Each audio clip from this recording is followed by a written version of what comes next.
后来继续来看高雄一个姓大的男子，半暝1点啉酒醉起酒痟，甲朋友来去扣角来开枪，先到凤山对空弹3枪了后，到前镇1号的民体点枪来化休。这警察锁定伊逃走的路线，真紧就抓到人了。虽然讲开枪无来伤到人，但是附近的民众，互这个半暝的枪声吓惊到，规暝拢困袂着眠。 白色轿车停伫老厝头前，一位查甫行路车直直对厝内滑，伊的手阁摕一支枪，厝主看到赶紧报警。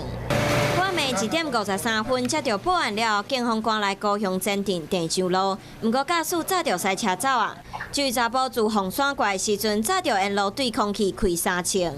开枪的地点就伫福安二街，半暝1点左右，咧困的民众听到声音，一开始俩准是放炮啊，事后知影是枪声，拢真惊狂，唔知影是安怎四界拢有枪，连这宁静的巷仔口拢会有性命的威胁。惊死！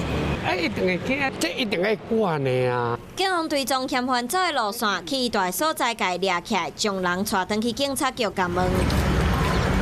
7点50分，我们在前镇区就查缉到案了。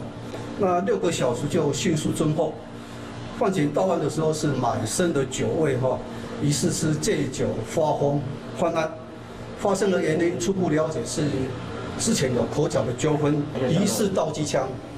我们要做深入的了解。虽然初步判断这位赖姓的嫌犯提的是假枪，不过半暝高雄一个口角纠纷就枪声不断，除了人搅扰，对高雄人来讲，嘛是一场真实的噩梦。